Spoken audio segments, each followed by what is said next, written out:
Welcome to Another Cup, part of the Exchange Coffee Podcasting Network presented by Kavoya Specialty Coffee, where coffee is always a collaborative voyage. Another Cup is devoted to conversations with suppliers, customers, and all the relationships in between. In episode 11, Kavoya senior coffee trader Todd Mackey talks with coffee trader Josh Marsceau. Josh, I'm going to get right to it. What is your job? Okay, so right now my title is trader and QC manager, but the QC manager part is going to be no longer pretty soon. Whoa.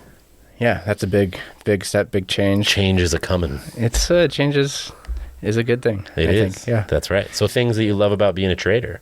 Well, I mean, I think I know these coffees so well over the years after being in quality control. So it's like pretty easy thing to talk about. It's a natural conversation that I can get into with my customers and just easily talk about all the coffees that I love and have been working with throughout the years. Yeah, talking about the coffees like the old friends they are to you. That's awesome. Mm-hmm. What's another thing that you love about what we do as traders week to week? I mean, I love the interaction that I have with all the roasters that I work with. Mm-hmm. I've made some really cool connections with a lot of different peoples. So I think that just being able to interact daily, weekly, talk about what's coming in, talk about what they love, talk about what I'm excited about, just the ins and outs of all of that, all the moving pieces. It's there's a lot of complexity. There's a lot of tedious work involved that I really I like all that. I like all the details. And then I like the conversation around coffee. I mean, you can take that all the way back to my start in coffee when I was a barista in family coffee shop where, we were just talking about coffee and customers would come in and we'd talk about what was tasting good or the shots are pulling great or we just got this cool natural and, so that's still happening to this day. I've been in coffee for almost 20 years now, so still having that conversation just in a different kind of forum. Yeah, no, that's awesome. Just having such a foundation in QC, I have a really close relationship with the QC team in the QC department, and they're kind of like family in a way. Everybody's kind of like family here, but a lot of fun and in that kind of family type of way because we've been working together for such a long time. Yeah. Well, and I imagine that immediately what comes to mind is like everyone's standing around the table after you've broken the cups, but while they're still too hot. Yeah. And you're like, oh, well, we have to talk about something. Yeah, definitely. We talk about all kinds of things. And I think it always kind of comes around to food because I think, that kind of goes hand in hand too with quality control and cupping coffees and tasting things. It's like you're just naturally interested in flavors in general. And we love to talk about food. Yeah. Give us, give the listeners here a little bit more of a taste of how you got to where you are. I mean, how and why coffee in the beginning and what's kept you here for 20 years? Yeah, like basically my story, I just kind of naturally fell into coffee. In my 20s, I was kind of looking for what I was going to do with my life and kind of wandering and searching a little bit. I was out in Colorado. I was working for a dog sledding outfit just as a kennel hand and kind of like living that lifestyle 24/7. And it was coming around Christmas time and was just feeling like I think it's time to wrap this up. I want to get home for Christmas and see my family. And so I went home and figured I would be there for a little bit, regroup, and come back in the summer. I really wanted to work in like a national park system, and whether that be like just building trails. I mean, I was wanting to do whatever I could to get my foot in the door. And so in the meantime, while I was at home kind of strategizing for that, my parents came up with this idea of buying a coffee shop in Cedar Rapids, Iowa, across from a small liberal arts college called Co-College. And it was called Brewed Awakenings. And yeah, they thought it would be kind of fun to have a little small coffee shop, and would I be interested in joining? And I said, yeah, I'll do it through the summer. It sounds like fun. I mean, I liked coffee. I didn't know that much about coffee other than I was just getting into it. Mm-hmm. And so I liked the idea of doing that. And so I said, okay, let's go ahead and do it. I think you're slightly crazy for wanting to do this, but I'll get in and help with it. And yeah, I got in, and just really one of the aspects of why I thought it sounded fun was I would have a lot of freedom to I would work nights, and I would be across from the college, and I can play music and play whatever I wanted to play and have these kinds of fun conversations about books and art and all that kind of stuff. And then I got into it, and the coffee was really, really fascinating and interesting, just making drinks. And then the roaster relationship, I started to learn about different roasters and work with different roasters as being the coffee buyer. I would go to the trade shows, Coffee Fest, and experience that, wow, this is like a huge culture. And I had no idea that was going to be like that when I first got into it. And so I just saw like, wow, this is like the unique opportunity that I kind of am looking for, which has all these things that I'm interested in, community, culture, and then coffee was kind of mind-blowing to me that I could taste all these different flavors and have all these different experiences and learn about farms and single estates, and that you could travel the world. And I was like kind of adventure seeking too at that point. And so I saw like this is like an industry that I could really see myself in for a long time. And I kind of dreamed the dream that I'm kind of living right now, which was I could travel, see the world, meet producers, meet farmers, just really get into coffee and learn everything possible that I could learn about it. And so I did that for 5 years at the family coffee shop, and we expanded it to like 3 locations. And I did want to kind of like move and spread my wings a little bit and experience like life outside of Iowa. I mean, that was always the intention, was to kind of travel and live in different places. And I loved the outdoors and wanted to be, near the ocean, near like outdoor things that I loved, like hiking and backpacking. So just through my kind of networking and friendships in coffee, I found out about a roasting job in Healdsburg, California at Flying Goat. And I was offered the job to be an assistant roaster, and I made the move out and soon became the lead roaster. And I did that for 3.5 years. And then that's how I met Ian. And he offered me a job to work in the QC lab.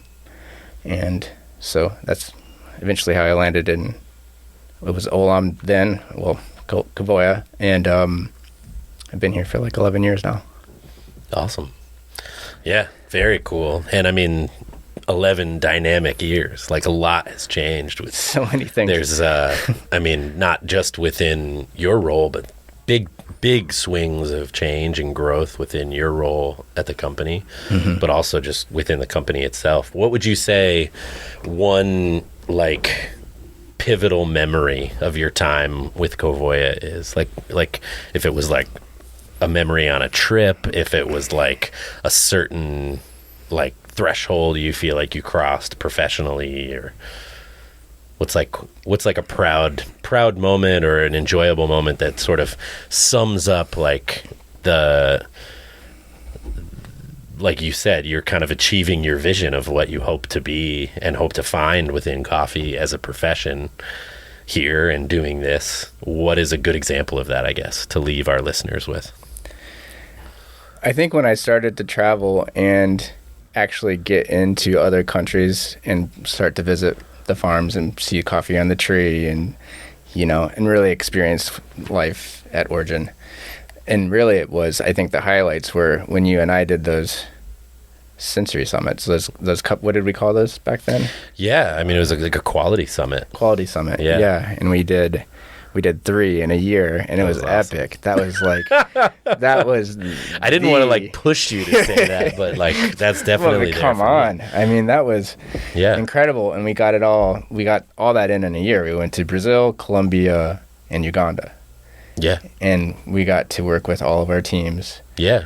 Yeah, we basically to give everyone a sense of what it was, we wanted to work with cuppers that were the first ones tasting the coffee when it was still parchment or cherry or whatever. We wanted to cup with them all together regionally. So I think the first trip was Uganda, wasn't it? That was the first trip, was East Africa. And we brought together like our frontline cuppers from Uganda, from Tanzania, Burundi, Ethiopia and Zambia, yep. and held multiple days of cupping where we essentially calibrated. And we were able to sort of demonstrate, hey, for specialty, for the business we're building, this is what quality means for this purpose and that other purpose. And but yeah, that was incredible. Yeah, the memory of staying at Sippy Falls Lodge on your birthday. That's right. I say this all the time. It's funny. We were FaceTiming my kids last night, and talking about being just at the base of Sippy Falls at this awesome lodge in these huts. No refrigeration, so I had towed in like American IPAs. We drank them warm. Yeah. But yeah, those memories are so special for me too. That's awesome. Yeah, I mean, that's such a great memory, and I had no clue that you were going to do that either. And so, I mean, I didn't even think I mentioned it was my birthday. You didn't. Ian told me. Ian told me, and I had spent time with you, and you had, even prior to me joining the company, you had, when we crossed paths at the Q and then at Roasters Guild, and I mean, you always made me feel so welcome with you. And when I did work out on the West Coast, I mean, you made me feel so at home. But yeah, Ian tipped me off, so I was able to get some cool East Coast beers and surprise you. That was fun. Yeah, it was incredible. I mean, that's one of my favorite. When I look back, I always say that's maybe one of the wildest places I've been and one of the most fun trips I've ever been on. Yeah, absolutely. Yeah, those were formative moments, to say the least. That's awesome. Well, any other thoughts or reflections you'd like to give to our listeners on who you are and what you want to do? Thoughts on 2025? What you're going to bring to everybody? I think like more of the same. Like, I don't know.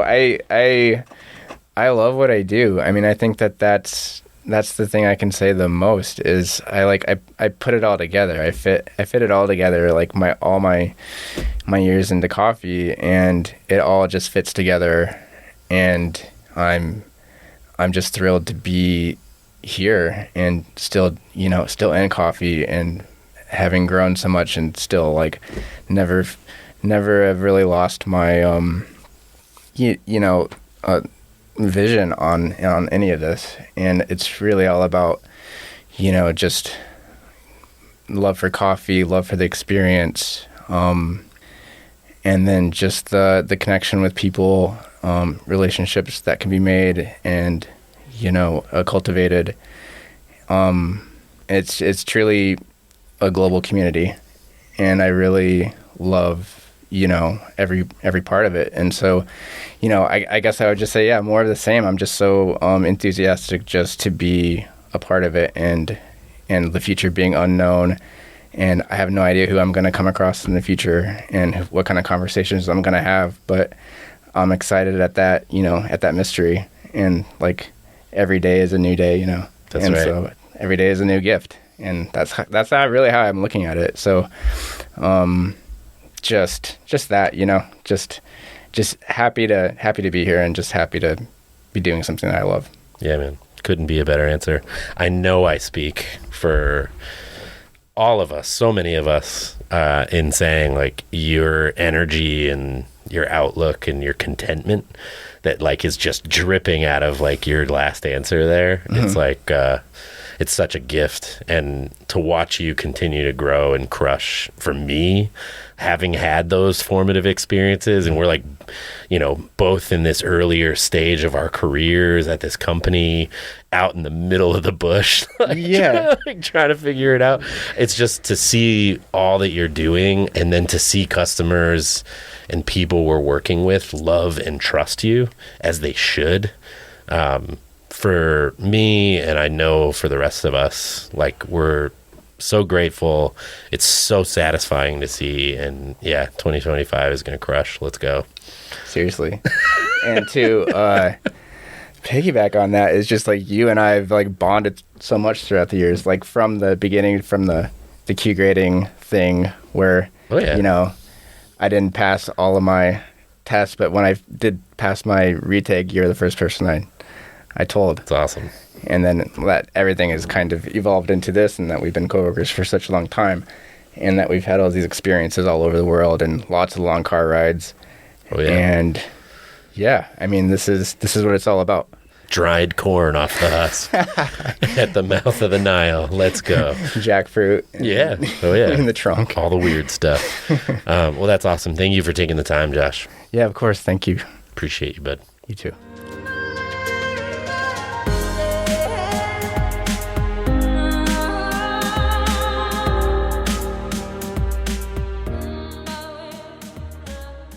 You've been listening to Another Cup, part of the Exchange Coffee Podcasting Network, presented by Kavoya Specialty Coffee and produced by me, Mike Ferguson. Our free use theme music for this episode is Africa by Cyberwave Orchestra. Remember, you can always email me at mike.ferguson@kavoya.com. And as always, thanks for listening. Unfortunately. Why did Don't you worry do about that. You That's should've just told how me. Mike will know where the bodies are buried and have it on you. Now you can't ever upset him. There's always got to be a Gantt set at every party.